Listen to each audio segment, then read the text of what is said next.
Ladies and gentlemen,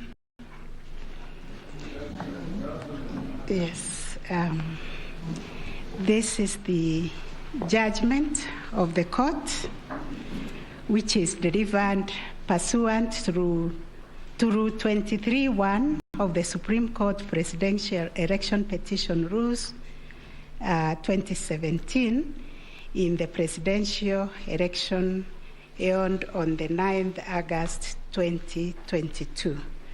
This is an abridged version of the judgment. The full judgment will be delivered after 21 days.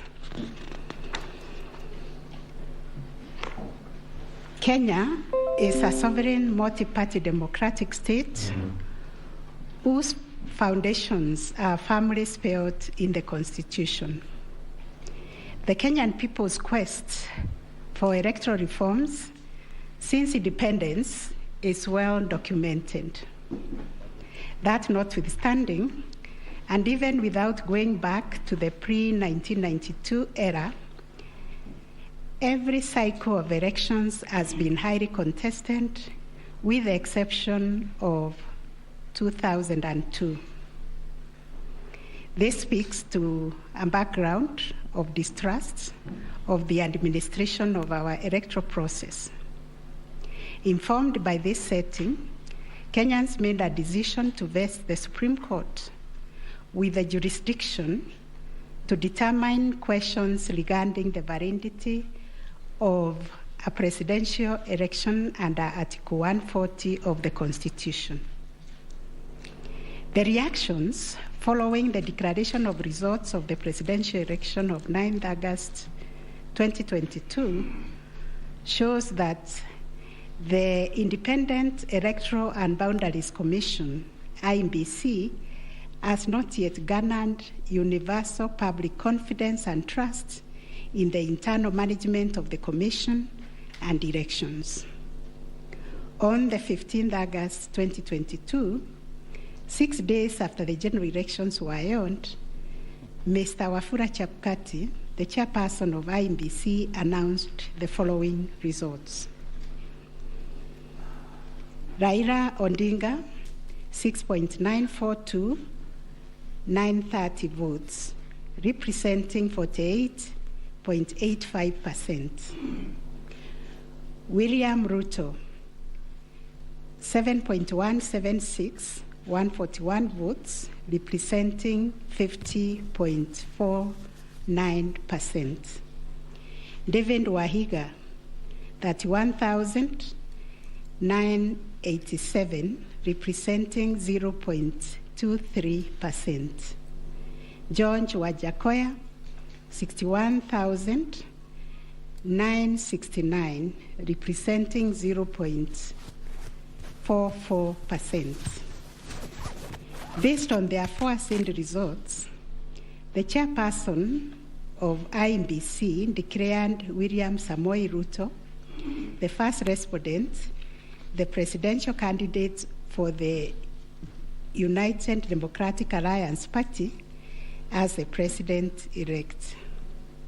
This declaration has precipitated a total of 9 presidential petitions that are filed before us, to wit, number 1, presidential election number 001 of 2022, John Njoroge Kamau versus Wafula Chebukati and 3 others, and Raila Amolo Odinga and 7 others named as interested parties. The second petition is presidential election number 002 of 2022, Youth Advocacy Africa and another versus IEBC and 12 others. Third petition, presidential election petition number 003 of 2022, Kerif Khalifa and 3 others versus IEBC and 3 others. Fourth petition, presidential election petition number 4 of 2022, David Kariuki Ngari versus IEBC and 9 others. 5, presidential election petition number 5 of 2022, RAILA Amolo Odinga and another versus IEBC. 6, presidential election petition number 6 of 2022 by Moses Kuria and others versus Honorable RAILA Amolo Odinga and 4 others named as interested parties. Number 7, presidential election number 007 of 2022, Okia, Omtata, Okoiti and others versus IEBC and others. Number 8, petition number 008 of 2022, Julia Nyokabi-Chege and others versus IEBC and 3 others. And the last one, but not least, petition number 009 of 2022, Ruben Kigame Richete versus IEBC and others. In addition to these petitions, we received a total of 24 interlocutory applications and 1 preliminary objection, which were filed in this court. 2 of the presidential election petitions were struck out. That is petition number 006 and 009 of 2022 for failure to meet the constitutional threshold as set out under Article 140 of the Constitution. On 29 August 2022, this court also admitted 3 amici curiae briefs by the Law Society of Kenya, the Kenya section of International Commission of Jurists, and John Warubengo and 2 others. Upon perusing and considering the issues raised in the remaining presidential election petition numbers 001, 002, 003, 004, 005, 007, and 8, the responses and the submissions filed thereto, this court found that all the 7 petitions substantially raised similar issues and sought similar reliefs. Consequently, on 30th August 2022, this court ordered that the 7 petitions be consolidated and designated presidential election petition number 005 of 2022 as the read file. From the consolidated petition, the responses filed and submissions filed by all the parties, the court crystallized the following issues for determination. And those issues are there. We have repeated them several times. I will not read them. Having considered and deliberated upon the consolidated petition, the attendant responses, submissions, and also considering the amici curiae briefs, we now make the following determination on issue number 1, which is whether the technology deployed by IEBC for the conduct of the 2022 general elections met the standards of integrity, verifiability, security, and transparency to guarantee accurate and verifiable results. As noted in the introduction, lack of trust in the electoral system has endured in Kenya for a long time. This led to the introduction of electoral technology following recommendations made by the Independent Review Commission on the general elections held on the 27th December 2007, popularly known as the Kriegler Commission report.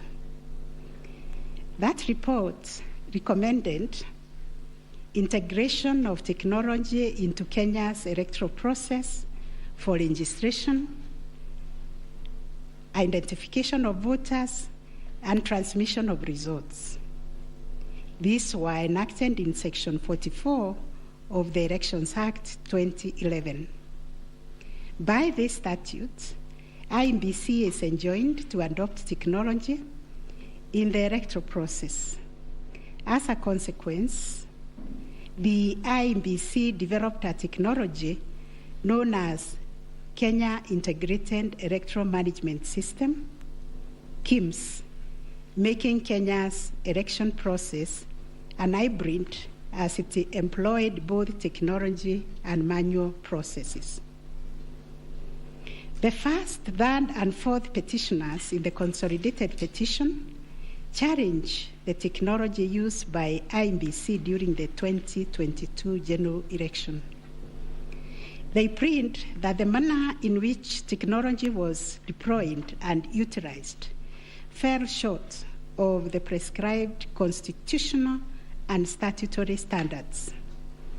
As regards the audit of the register of voters, they urge that IMBC, pursuant to its elections operations plan, committed itself to conducting an audit of the register of voters by 31st March 2022.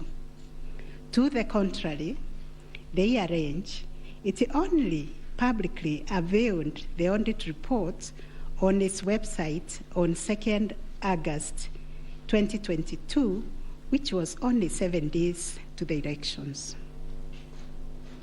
In this report, it was noted that the auditors established serious gaps and risks to the electoral process, including numerous cases of change of voter stations without knowledge or approval of the affected voters. Grant of voter update privileges in IMBC, IDMs, to 14 user accounts and related to voter registration. Reducing the accountability of user activities in the register of voters. Presence of 11 active generic accounts on the MBIS application and the 2 MBIS users with the same logging identification. Risking unauthorized system users, possible interference, change of particulars on the activation of voters in the system. IMBC's failure to set up access, decertification, and user activity review process. And IMBC was also arranged to have failed to respond to requests by auditors for crucial information. On the integrity of the technology deployed, it was the case for the seventh petitioner that in order to comply with Article 86 of the Constitution and Section 44 of the Elections Act, the technology deployed must be simple, accurate, verifiable, secure, accountable, and transparent.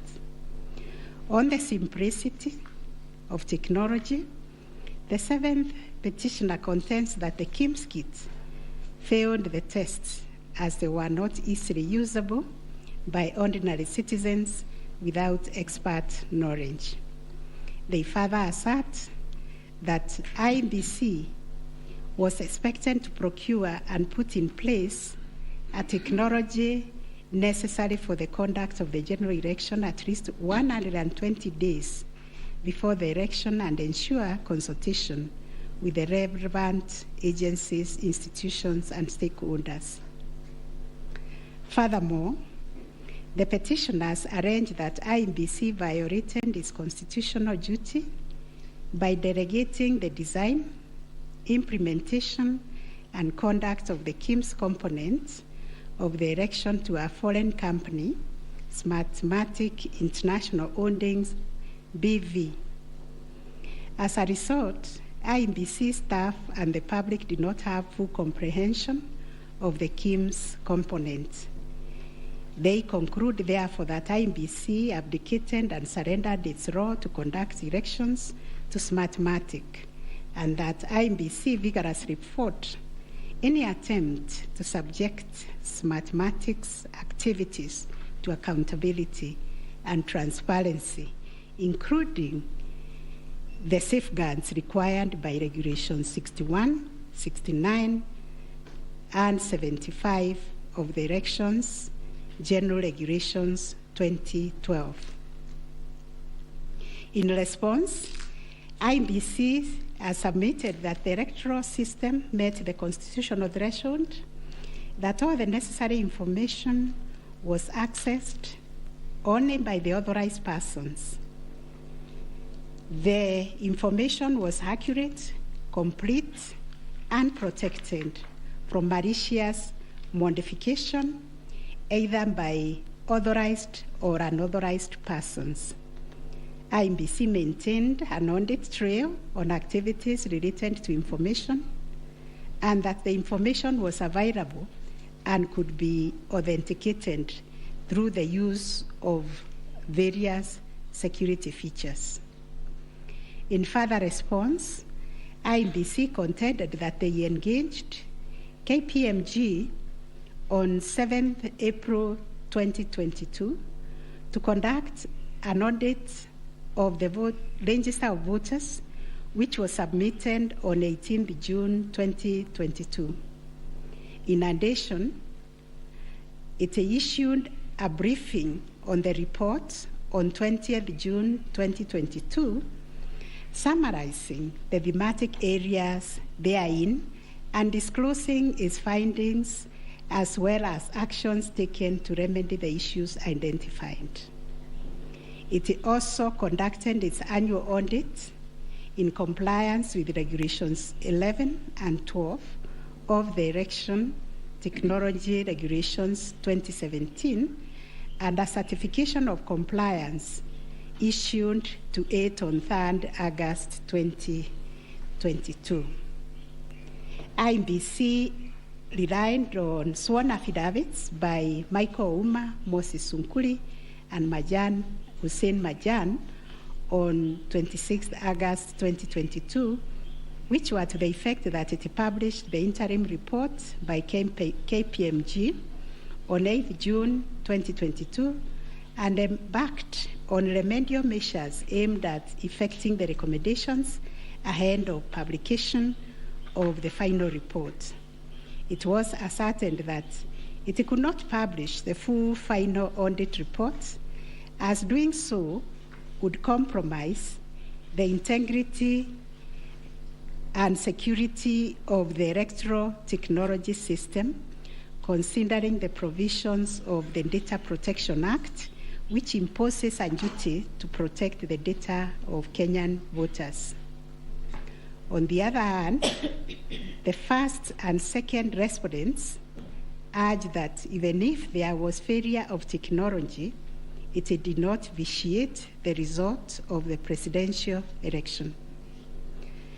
Upon considering all the printing submissions and the ICT scrutiny and inspection tallying and recount report, which fully examined the IEBC's result transmission system, RTS, we are not persuaded by the allegation that the technology deployed by IEBC failed the standard of Article 86A of the Constitution on integrity, verifiability, security, and transparency for the following reasons. One, whereas it is true that the KIMS kit failed in 235 polling stations, 86,889 voters were granted the right to vote manually, and the requisite forms 32A were duly filed. This happened successfully in Kibwezi West constituency and parts of Kakamega County.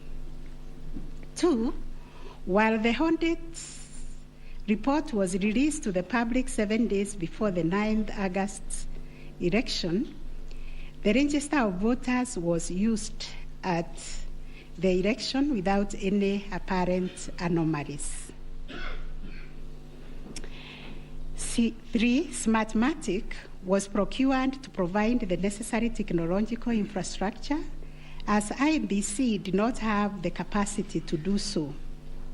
No credible evidence meeting the requisite standard of proof of access to the system by unauthorized persons was adduced by the petitioners. The scrutiny report prepared by the registrar of this court did not reveal any security breaches of the IEBC's RTS. IEBC successfully deployed a biometric voter register system which captures unique features of a voter's facial image, fingerprints, and civil data to register and update voter details across the country and also in the diaspora. The BVR captures a voter's facial image, fingerprints, and civil data, which features are unique to each of the voter. In compliance with Section 6A of the Elections Act 2011, IEBC opened the register of voters for verification of biometric data by members of the public for a period of 30 days. Thereafter, the register was revised to address issues arising from the verification exercise. KPMG then audited the register, and we are satisfied that the inconsistencies and inaccuracies identified during the audit were somewhat successfully addressed. The second issue was whether there was interference with the uploading and transmission of Forms 34A from the polling station to the IEBC public portal. The first petitioner arranged staging that a person who had access to the RTS intercepted, detained, or stored Forms 34A temporarily to convert or manipulate it before uploading it on IEBC's public portal. It is arranged also on 11th August 2022, IEBC dumped over 11,000 Forms 34A on the public portal between 11 to 11:09 hours. To rebut this allegation, IEBC and its chairperson, in their response dated 26th August 2022, denied staging and unauthorized intrusion of the RTS. In that regard, they urged that every image of Form 34A was uploaded immediately after the transmittal of results. The form was received as evidence by the timestamp. Similarly, the first respondent denied these allegations. Our finding: 1, no credible evidence was presented to prove that anyone accessed the RTS to intercept, detain, or store Forms 34A temporarily before they were uploaded to the public portal. The allegation that 11,000 Forms 34A were affected by staging was similarly not proved.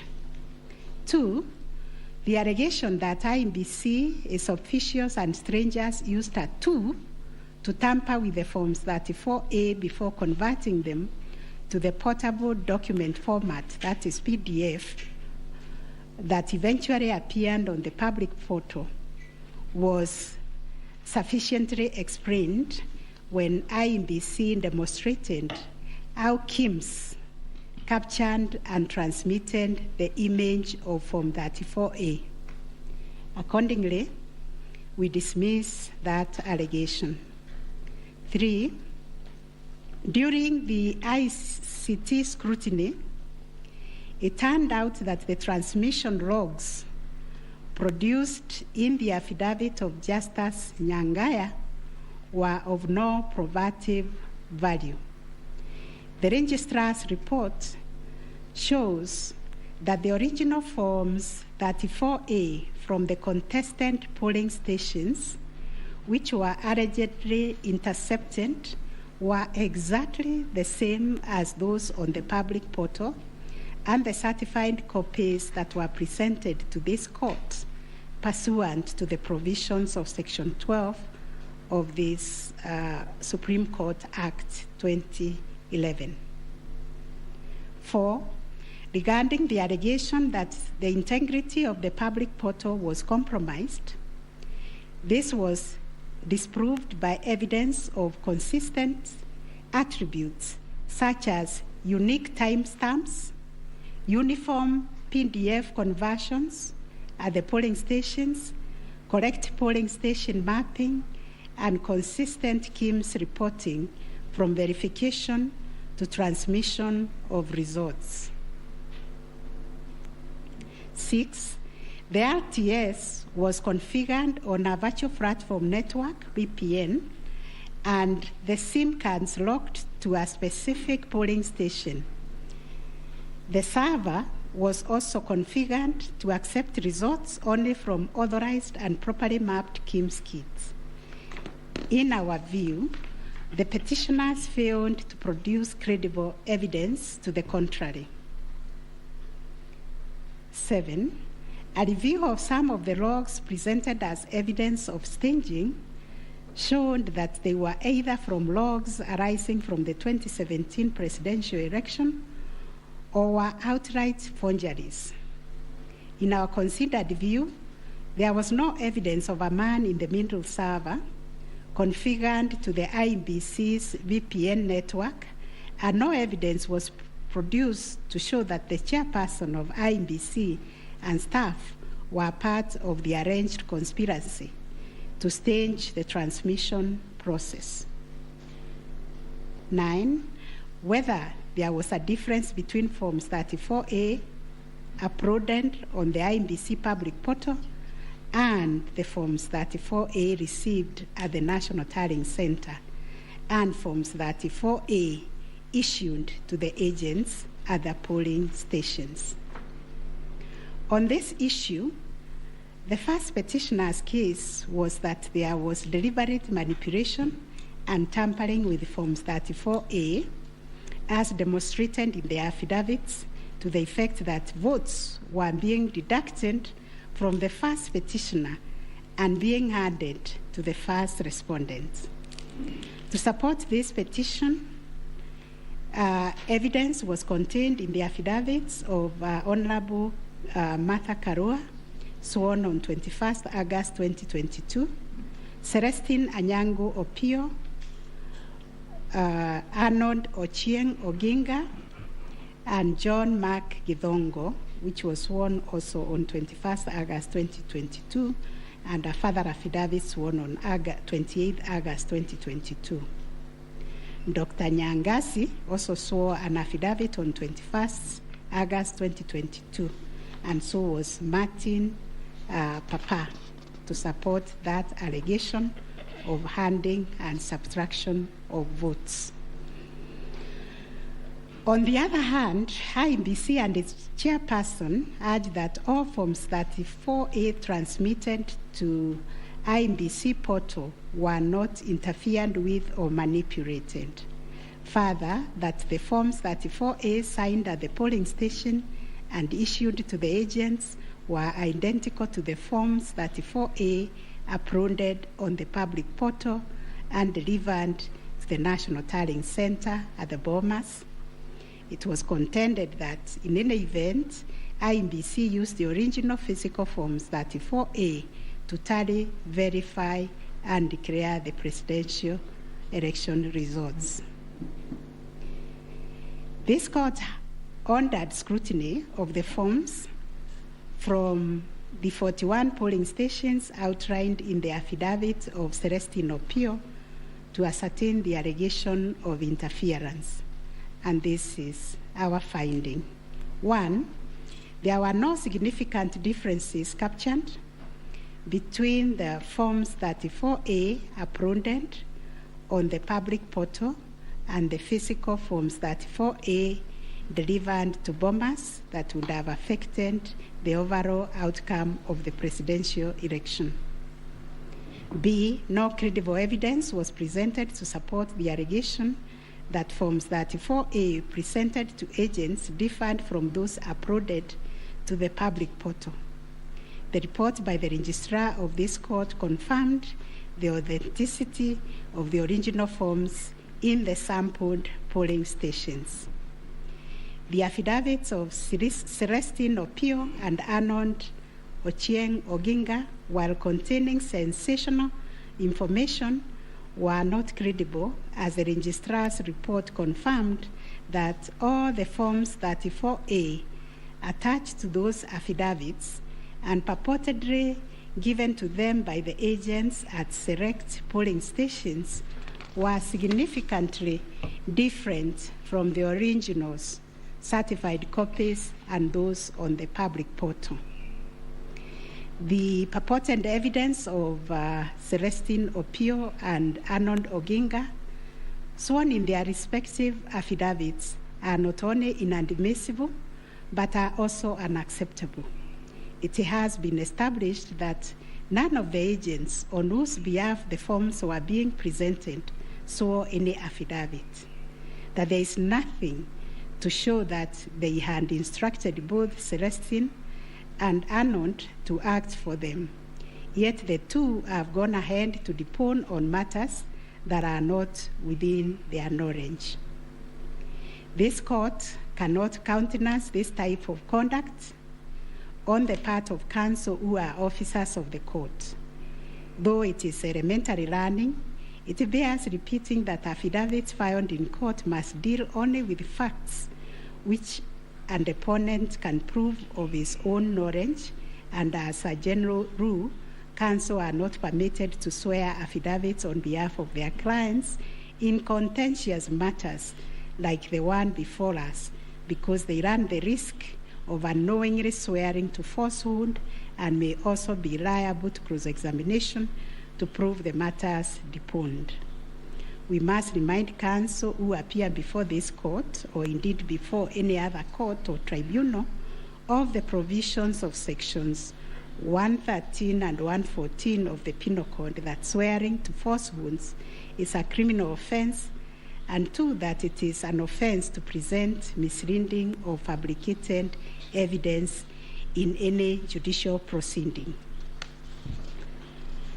Section 114 of the Penal Code states, and I quote, "Any person who swears falsely or makes a false affirmation or declaration before any person authorized to administer an oath or a declaration upon a matter of public concern, and at such circumstances that the false swearing or declaration, if committed in a judicial proceeding, would have amounted to perjury, is guilty of a misdemeanor." One of the most serious losses an advocate may ever suffer is the loss of trust by judges for a long time. Such conduct amounts to interference with the proper administration of justice. The contents of the affidavit of John Mark Githongo, which may contain forgeries, are also dismissed for not meeting the evidential threshold. Those averments contain no more than incredible and hearsay evidence. No admissible evidence was presented to prove the allegation that Forms 34A were fraudulently altered by a group situated in Karen under the direction of persons named in the affidavit and video clip attached to it. As a matter of fact, these two affidavits amount to double hearsay and incapable of being proved at each of the rears. We turn to Form 34A for Gacharaigo Primary School, which was sensationally presented by Madam Judy Soweto, advocate, to show that one Jose Camango accessed the RTS and interfered with the result contained therein. This also turned out to be no more than hot air, and we were taken on a wild goose chase that yielded nothing of probative value. The KIMS kit relating to Songonyo Primary School, which bore the same serial number with another, was admitted by IMBC as an inadvertent manufacturer's error. We are also satisfied that the two kits and other identifying features that were markedly different, including the timestamps and polling code, and therefore nothing turns on this anomaly. Therefore, to the question whether there was a difference between Forms 34A uploaded on the IBC public portal and those received at the National Tallying Center and those issued to the candidates' agents at the polling station, we have found none. Issue number 4, on whether the postponement of gubernatorial elections in Kakamega and Mombasa counties, parliamentary elections in Kitui, Rural, Kachiriba, Rongai, and Pokot South constituencies, and electoral ones in Nyaki West, in North Imenti constituency, and Koanjenga in Embakasi South constituency, resulted in voter suppression to the detriment of the petitioners, and especially in petition number 5 of 2022. It is common knowledge that IMBC postponed elections for various seats during the general elections of 9th August 2022 due to mix-up of ballot papers in the above-named electoral units. It is the combined case of the first and second petitioners that, in terms of Articles 136, 2A, 177(1), and 181, as read with Article 1 of the Constitution, the chairperson of IMBC had no jurisdiction to postpone elections in those areas. That Section 55B of the Elections Act is inconsistent with the Constitution and therefore void to the extent that it purports to donate to IMBC power to postpone elections in the constituency, county, or ward, contrary to the Constitution, and the postponement undermined the conduct of free, fair, credible elections by depriving the voters an opportunity to vote for all the candidates on the dates stipulated by the Constitution. The petitioners further contend that the postponement of elections and the overall effect of suppressing voter turnout in the electoral units in question, which was prejudicial to him. Both the first and third petitioners also believe that elections were deliberately postponed in Kakamega and Mombasa counties. It was arranged that these areas are considered to be first petitioner strongholds, and as such, the postponement of elections worked to his disadvantage and added that benefit to the second respondent. These assertions were denied by IMBC and its chairperson. They, however, admitted that they experienced confusion with the printed ballot papers and explained that they only discovered the mix-up on the eve of the election when the ballot papers were being distributed to the polling stations.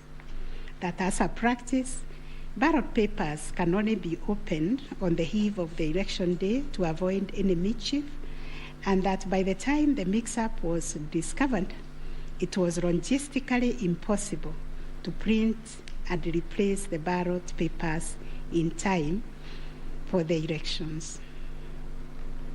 For this claim to succeed, it must be demonstrated first, IMBC had no authority in law to postpone the elections, and secondly, that the postponement was deliberate and calculated to suppress voter turnout so as to affect the result by reducing the petitioners' overall votes. We've looked at the provisions of Section 55B of the Elections Act, which provides for circumstances when elections can be postponed in a particular electoral unit, including in cases of emergency. We are therefore satisfied that on the basis of the foregoing provision, the third respondent and the requisite power to postpone election in the constituencies, counties, and wards in question. Concerning the allegation of voter suppression, we note that voter suppression is generally recognized as a political strategy which takes many forms, but whose practical effect is ultimately to reduce voting by deliberately discouraging or preventing targeted groups of people from exercising their right to vote and thereby to influence the outcome of an election. It therefore goes against the letter and the spirit of Article 38, which guarantees every citizen the right to make political choices based on universal suffrage. As regards this allegation, it has not been shown that by postponing elections in the named electoral units, IEBC acted in bad faith or was influenced by irrelevant factors and considerations. From the explanation tendered, we are satisfied that the postponement was occasioned by a genuine mistake, which in our view could have been avoided and the members and staff of IEBC been more diligent when they went to inspect the templates in Athens, Greece, where the printing of ballot papers was undertaken. In the absence of any empirical data, we cannot find a basis upon which to conclude, as a matter of fact or evidence, that the postponement affected voter turnout, as a consequence of which the first petitioner alone, as a presidential candidate, suffered disadvantage. At any rate, the nature of the ballot being an individual decision and secret, there may be other factors to which the turnout in the named units can be attributed. From the evidence on record, however, it appears to us that 2022 general election recorded one of the lowest turnouts since the introduction of multi-party political systems some 30 years ago. If there was a low voter turnout, it affected all the 6 categories of candidates, and its explanation, in our view, lies elsewhere, but certainly not a calculated suppression. On the other hand, in rebuttal to these claims, IEBC illustrated with examples to our satisfaction that there was no nexus between the postponement of elections and voter turnout in the affected units, far from the fact that this claim was undoubtedly just another red herring. It has nothing to do with the question under review, and accordingly we reject it and hold that there is no proof that the postponement resulted in voter suppression to the detriment of the first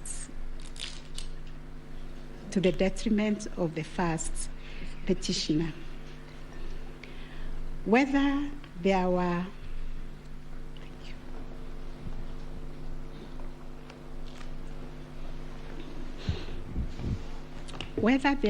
unexplainable discrepancies between the votes cast for presidential candidates and other elective positions. Issue number 5. The first petitioner was categorical that there was systemic ballot stuffing in certain counties, mainly in the Rift Valley and central parts of Kenya, where, according to him, a total of 33,208 votes were cast for president only, without corresponding votes for the other elective positions. On the part of IEBC and the chairperson, while acknowledging that indeed in some instances there was vote differential between those cast for president and for other positions, but maintained that they were insignificant, and those instances related to votes by prisoners and citizens in the diaspora who only vote for the president but did not take part in other elective positions. The differential also includes rejected ballot papers and stray votes which do not count as valid votes. The well-established principle that the person who asserts a fact must prove it casts the burden upon the first petitioner to demonstrate that there were instances of ballot stuffing of such a magnitude as to justify the nullification of the presidential election. Ballot stuffing, which is an illegal addition of extra ballots, is a type of electoral fraud aimed at swinging the results of an election towards a particular direction. Not a single document has been presented by the first petitioner to prove systemic ballot stuffing. A figure of 33,208 votes relied on in this claim is based on unproven hypothesis that since the number of votes cast for the president is higher than those for other positions, then, without more, it must follow that there was fraud. We find that fraud is a serious criminal offense, and it must be proved beyond reasonable doubt under Section 5N of the Election Offences Act. It is indeed an offense for a person to vote more than once in any election.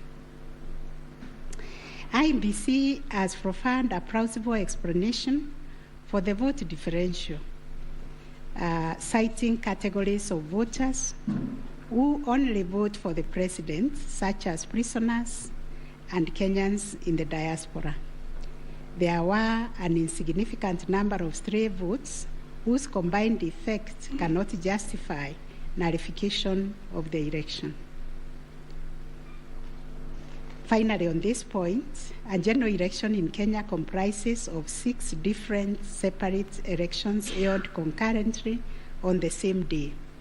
Such elections are held by secret ballots, and one cannot predetermine the voter turnout or how voters will vote in each election.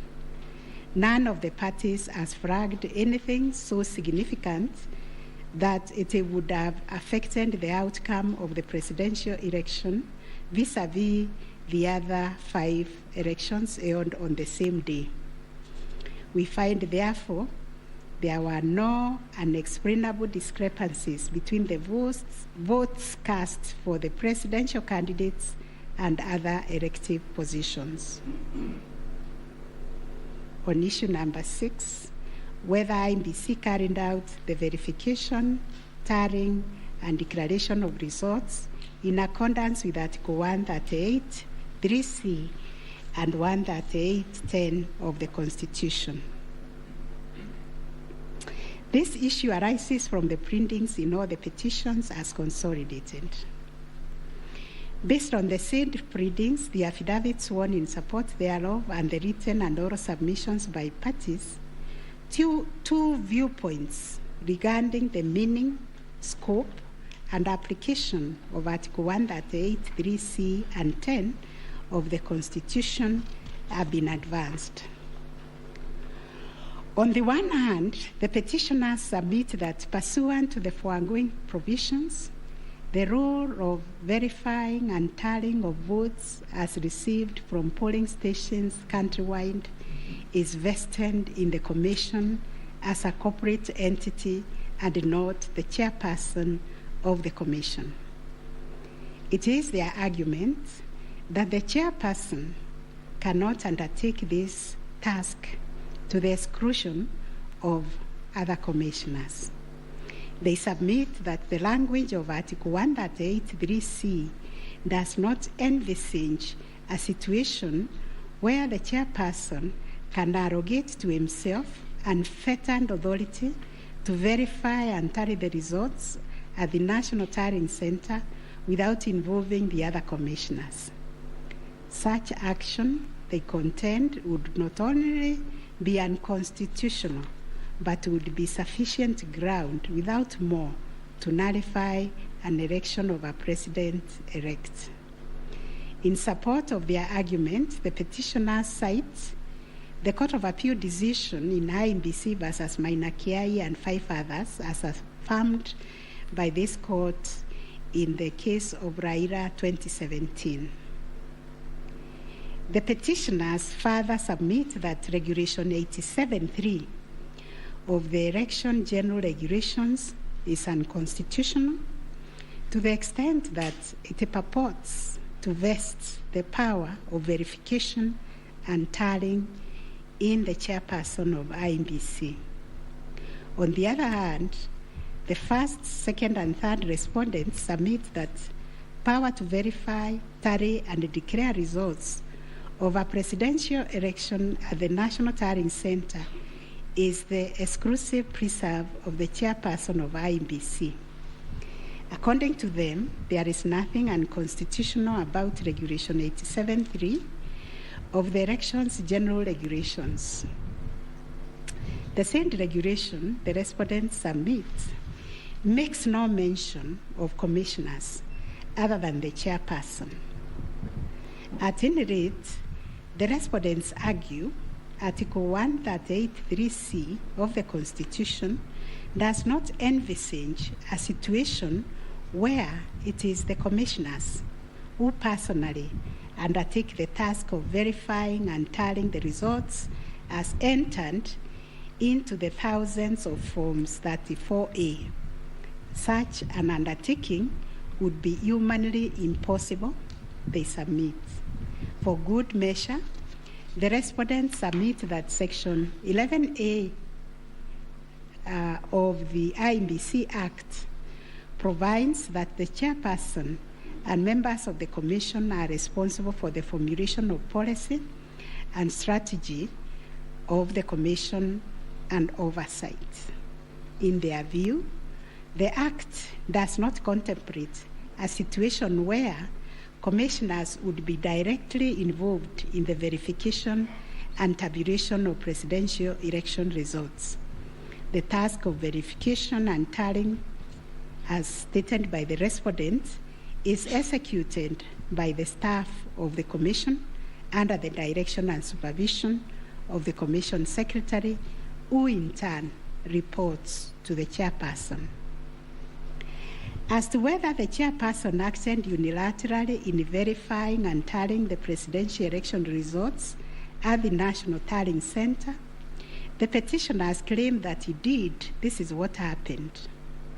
It is the petitioner's case that the chairperson published an illegal Gazette Notice number 4956 of 2022, in which he designated himself as the presidential returning officer, a position unknown in law and the Constitution.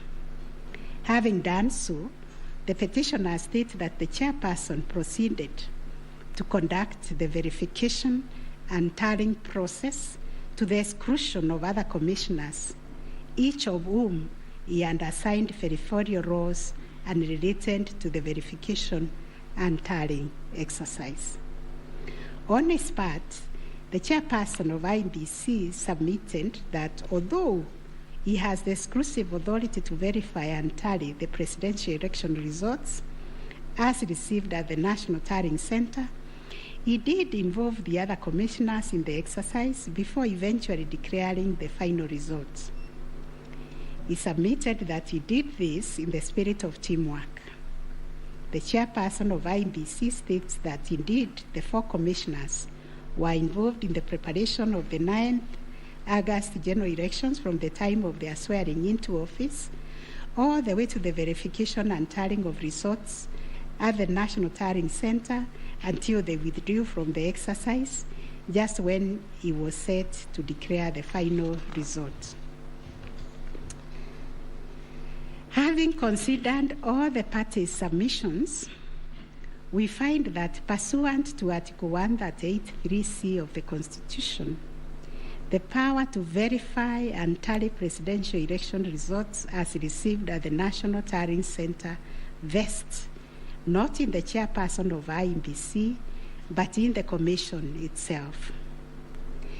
The latter carries out this exercise through its secretariat staff, technical personnel, and any other persons hired for that purpose under the oversight and supervision of the chairperson and the other members of the Commission.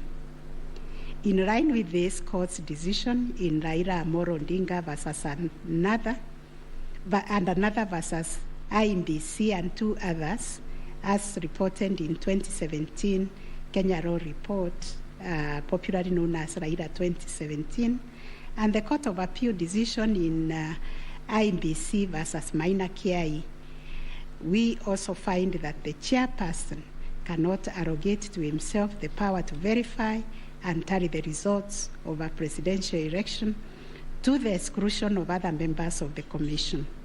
Indeed, Article 138(10) of the Constitution, although the power to declare the result of a presidential election after verification and tallying is vested in the chairperson, he does so only as a delegate of the Commission. Consequently, to the extent that Regulation 87(3) of the Elections General Regulation purport to vest the power of verifying and tallying presidential election results as received at the National Tallying Center solely on the chairperson to the exclusion of other members of the Commission, the same is contrary to and inconsistent with the provisions of the Constitution. That said, we, however, take cognizance of the fact that the 4th, 5th, 6th, and 7th respondents, referred to as the 4 commissioners, actively participated in the verification and tallying exercise from the beginning up to and until just before the declaration of the result by the chairperson. They took turns announcing the results as verified and tallied, and were present and active during the actual verification and tallying at Bomas. An example is when one of them, Justice Nyangaya, stood on the podium to announce to the public results and also announced an adjustment that had been occasioned by errors of tabulation. The events of 15th August 2022, therefore, came as a surprise. As the public waited for the chairperson of IMBC to declare the final result, sporadic violence broke out at Bomas. The violence swiftly was contained by the security forces, but there was unexpected drama as 2 different factions of the Commission began to emerge. Kenyans found themselves watching an appalling split-screen scenario on their television sets. On one part of the screen was the chairperson readying himself to declare the results in accordance with Article 138(10) of the Constitution. On the other part of the screen were the 4 commissioners on the runs of the Serena Hotel, Nairobi, from where they announced that they would not own the results that were soon to be declared by their chairperson. The 4 commissioners informed the public of their rejection of the yet-to-be-announced results, terming them opaque due to the manner in which the chairperson had been conducting the verification and tallying exercise. In his affidavit dated 25th August 2022, Justice Nyangaya averred that the chairperson's actions during the tallying and verification exercise at Bomas made it difficult to ascertain the total number of votes cast and the actual number of votes attained by each candidate, so as to enable him authoritatively state the Commission and declared accurate results. All the petitioners have anchored their arguments for the nullification of the 9th August presidential election in Taharia on the walkout from the Bomas by the 4 commissioners. They contend that by rejecting IMBC's results on grounds of opaqueness of the verification and tallying process, they called into question the credibility of the entire election. They further submitted that being in the majority out of the 7-member commission, their view should prevail and the election should be nullified. It is the petitioner's argument, therefore, that a dysfunctional commission cannot deliver a credible election. We note that apart from their 11th hour denunciation of the verification and tallying process and their averments regarding the conduct of the chairperson, the 4 commissioners have not placed before this court any information or documents showing that the elections were either compromised or that the result would have substantially differed from that declared by the chairperson. Critically, they have not explained why they participated in a verification process when they knew that it was opaque up until the last minute. Indeed, at the Serena Hotel press briefing, the 4 commissioners acknowledged that thus far the entire election had been managed efficiently and credibly. The chairperson on his part did not make matters any better by maintaining a stoic silence, even as things appeared to be falling apart. All this, in our view, points to a serious malaise in the governance of an institution entrusted with one of the monumental tasks of midwifing our democracy, an institution that obviously needs far-reaching reforms, of which we shall say more in our detailed reasons. But are we to nullify an election on the basis of a last-minute boardroom rapture, the details of which remain scanty and contradictory between the chairperson of the commission and some of its members? In the absence of any evidence of violation of the Constitution and our electoral laws, how can we upset an election in which the people are participating without hindrance, as they made their political choices pursuant to Article 38 of the Constitution? To do this would be tantamount to subjecting the sovereign will of the Kenyan people to the quorum antics of IEBC. This we cannot do. Clearly, the current dysfunctionality at the Commission impugns the state of its corporate governance, but does not affect the conduct of the 2022 election. In view of the foregoing, we are satisfied that notwithstanding the divisions apparent between the chairperson and the 4 commissioners, IEBC carried out the verification, tallying, and declaration of results in accordance with Article 138(3)(c) and 10 of the Constitution. Issue number 7, whether the declared President-elect attained 50+1 of all the votes cast in accordance with Article 138 of the Constitution.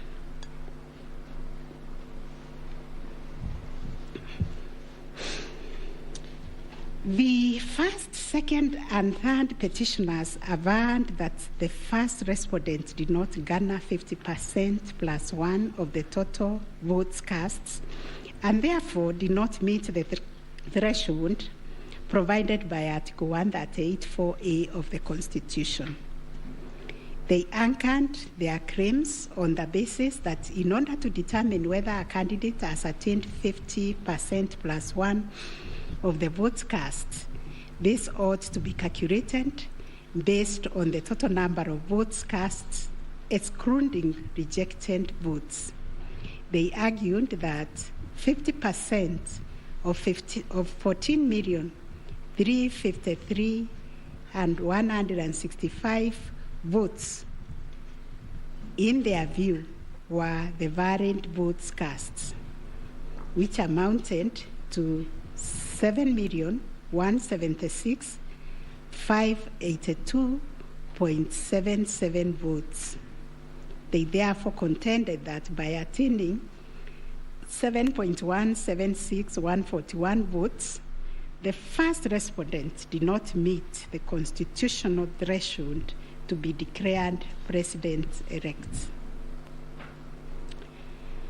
Supporting the claim that the first respondent did not meet the 50+1 constitutional threshold was the sixth petitioner.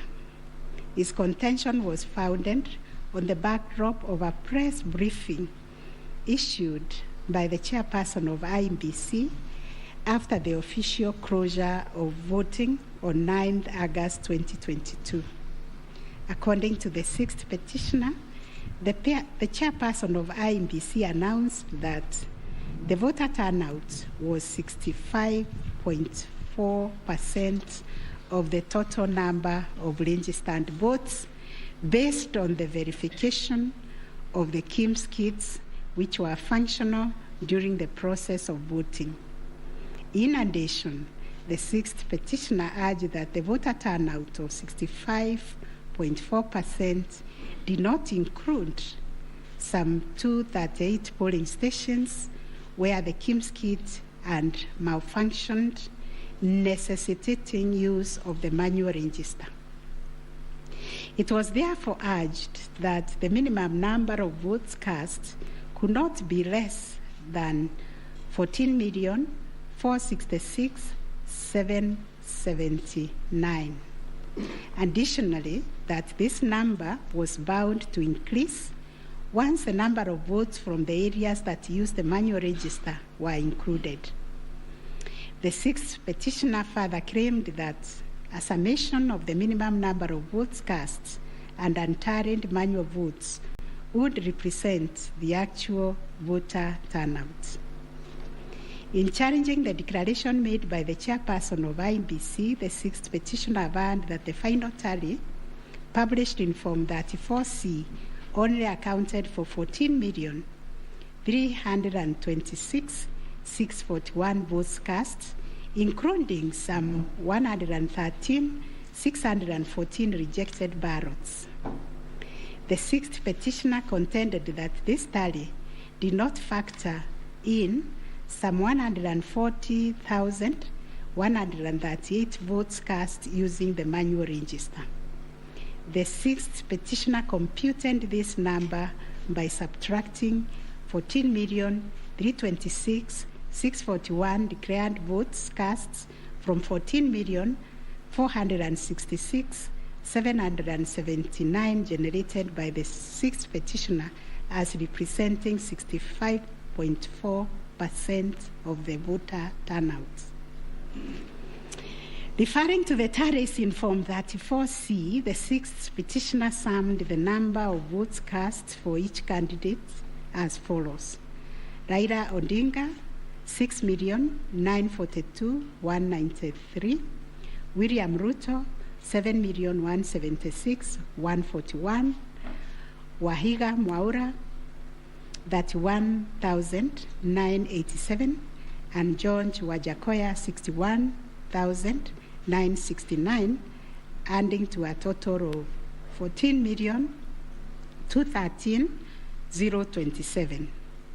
He then added 140,138,000 arranged to be unturned votes, and this yielded a total of 14,353,165 total valid votes, which the sixth petitioner used to compute the percentages garnered by each candidate as follows. William Ruto, according to him, garnered 49.9%, RAILA ODINGA 48.3%, Wahiga 0.22%, and Wanjakoya 0.3%. It is on this basis that the sixth petitioner grounded the claim that none of the candidates met the constitutional threshold as set out in Article 138(4)(a).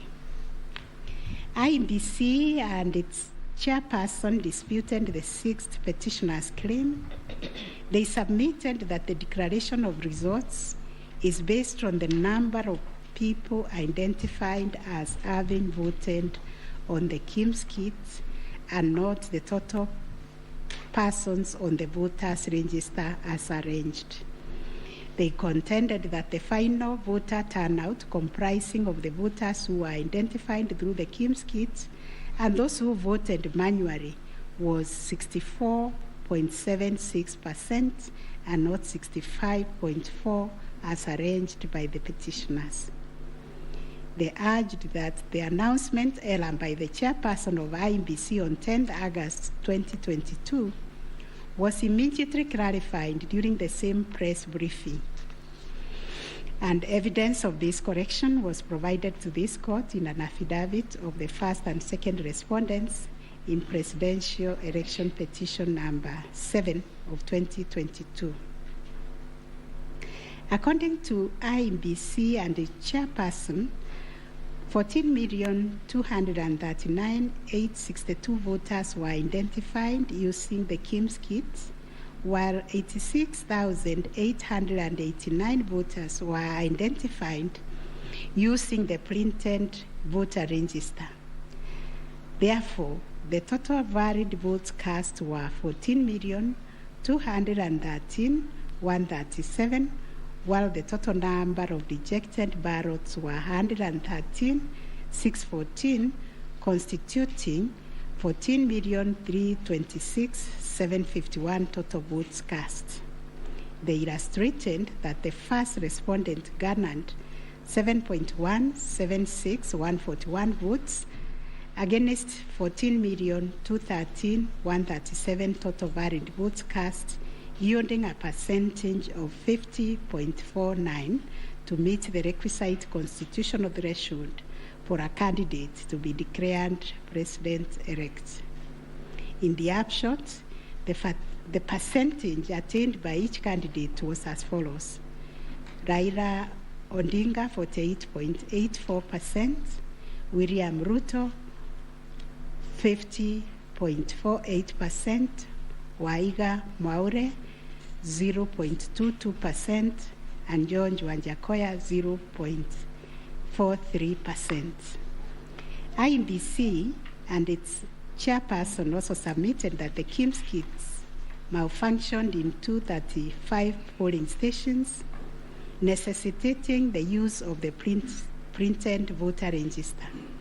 In these polling stations, backup KIMS kits were later deployed for purposes of results transmission. The first respondent, in response to the question of 50+1 constitutional threshold, maintained that he attained the threshold under Article 138(4) of the Constitution as elaborated by the IEBC and the chairperson.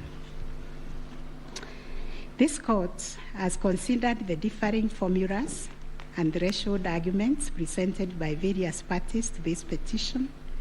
While the first, second, and third petitioners raised pertinent questions connected to this issue, we shall address them together with those of the sixth petitioner, who has addressed and focused on the issue as specifically framed in detail. It must be restated that the case made by the sixth petitioners concerns a data-specific threshold as enunciated under Article 138(4) of the Constitution, that without attainment of which there can be no declaration. This data-specific threshold is what this court declared in John Arun Mwau and two others versus IEBC and others. Petitions numbers 2 and 4 of 2017, consolidated, referred to as the ultimate yardstick for determining the winner in a presidential context.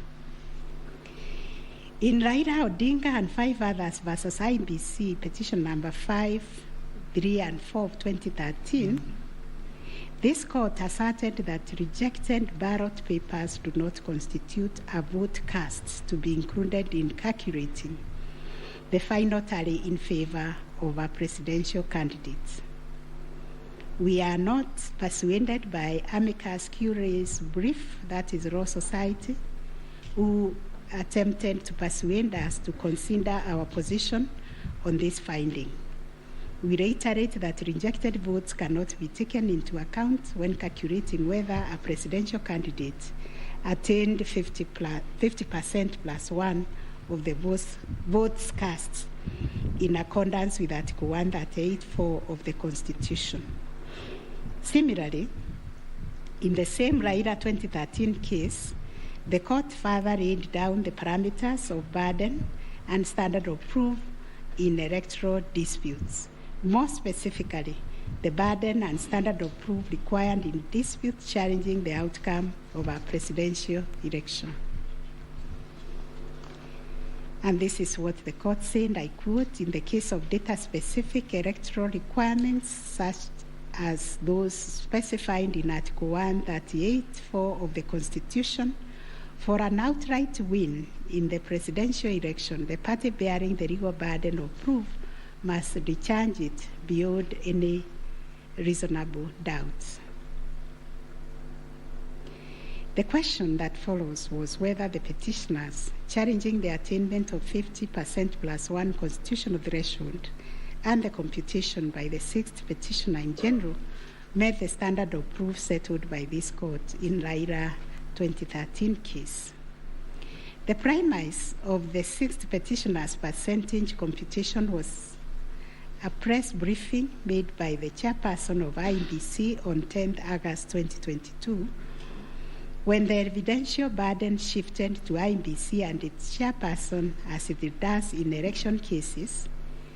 They produced video evidence correcting the percentage voter turnout to read 64.6 at the time of the briefing. This percentage, however, did not include reports from all the KIMS kits and 86,889 voters who were identified manually using the printed register of voters. In our view, the assertion by the sixth petitioner that the percentage voter turnout was firstly predicated on the uncorrected percentage given by the chairperson of IEBC was negated by evidence adduced to prove the correction. Secondly, the sixth petitioner based his percentage of voter turnout on the total number of registered voters, while the chairperson of IEBC made reference in the press briefing to the number of registered voters who were identified through the KIMS kits progressively. The sixth petitioner also asserted that rounding off of votes cast in a presidential election as a means of assessing the threshold under Article 138(4) of the Constitution kills and bars voters, which is illegal and unconstitutional. We have deliberated on this proposition and found that it is not mathematically sound and that the rounding off done by IEBC and its chairperson was correct. Consequently, we find that the petitioners did not provide a watertight case to warrant the setting aside of the results of the presidential election on the basis of not having met the threshold provided under Article 138(4)(a) of the Constitution. On the voter turnout, therefore, we find that the formula predicated on the number of voters identified through KIMS kits progressively and used by IEBC and the chairperson to generate a percentage of 64.76% was correct. Having settled the issue of voter turnout, we must ask ourselves whether in the making of the declaration, the chairperson of IEBC applied the formula in Article 138(4) of the Constitution, which is total votes cast less rejected votes divide by 2 must always give 50% plus one vote. Given the numbers that were presented to us by IEBC and the chairperson, this would translate to 14,213,137 divided by 2 plus 1, which makes 7.106,569. The question that must inevitably follow is whether this formula, when applied, will confirm that 7,106,569 votes is less than 7.176,141, which represents the number of votes received by the first respondent. We find that it is, as such, on the basis of the foregoing formula and from the numbers provided by IBC and its chairperson and the declaration by the chairperson of the President-elect on 15th August 2022, it is our finding that the declared President-elect attained 50% plus 1 of all the votes cast in accordance with Article 138(4) of the Constitution. Issue number 8, on whether there were irregularities and illegalities of such magnitude as to affect the final result of the presidential election. Although the petitioners have provided numerous averments pointing to possible irregularities and illegalities marked by failure of technology, arranged voter suppression, printing and utilization of Book 2 of 2, EO preparation by the IBC and its chairperson, commission indiscretions, transposition anomalies, agent absence, and many others, we are of the view that the pointed illegalities and irregularities were not of such magnitude as to affect the final result of the presidential election. We will delve deeper into the details of this issue in our recent judgments. Last issue, what reliefs and orders can the court grant? Under Article 163(3) of the Constitution, it is provided that the Supreme Court will have A, exclusive original jurisdiction to hear and determine disputes relating to the election of the office of the President arising under Article 140. And Article 140 provides, I quote, a person may file a petition in the Supreme Court to challenge the election of the President-elect within 7 days after the date of the declaration of the results of the presidential election. 2, within 14 days after the filing of a petition under Clause 1, the Supreme Court shall hear and determine the petition, and its decision shall be final. If the Supreme Court determines the election of the President-elect to be invalid, a fresh election shall be held within 60 days after the determination. In exercising its jurisdiction pursuant to these provisions, the court sits as an election court with a mandate to determine the validity or otherwise of the election of the President-elect. It is clear to us that the jurisdiction of the court is quite circumscribed in terms of the orders or reliefs it can grant following the hearing and determination of the election petition under Article 140 of the Constitution. In the event the court determines that the election of the President-elect is invalid, it must make an order nullifying the election. Consequently, it has also to make an order directing IBC to hold a fresh election within 60 days after the determination. Should the court determine that the election of the President-elect is valid, it shall issue a declaration to that effect. The court has then, as a matter of course, to make an order dismissing the petition with or without cost, as the case may be. In the strict sense, therefore, these are the only orders that the court may make under the Constitution. The court cannot assume jurisdiction that goes beyond the purview of Articles 163(3) and 140 of the Constitution. However, nothing stops the court from issuing orders or reliefs by way of recommendations.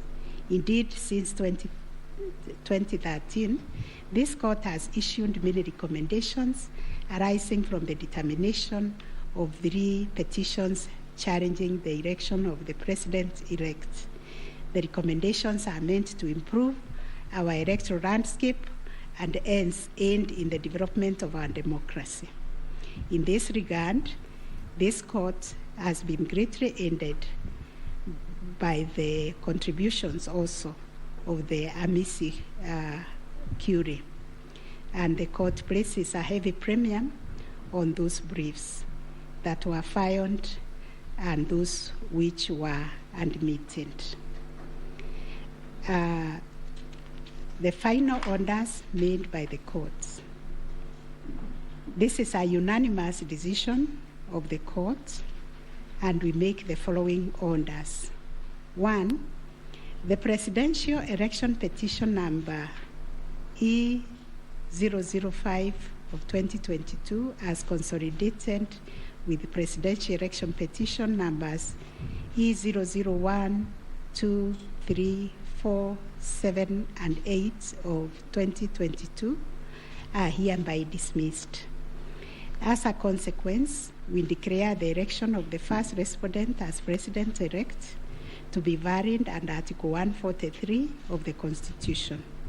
This being a matter cutting across the public interest, we order that each party do bear their own costs. It is so ordered. And finally, the court has asked me to also acknowledge, although we'll do it in the long draft, the enormous contribution made by counsel in these proceedings, and also the orderly way the counsel, all the advocates and parties conducted themselves. They remained seated throughout the proceedings. That is the judgment of the court, a unanimous one. We shall issue a media summary to help the media summarize the case. I think that is all. Thank you very much for coming.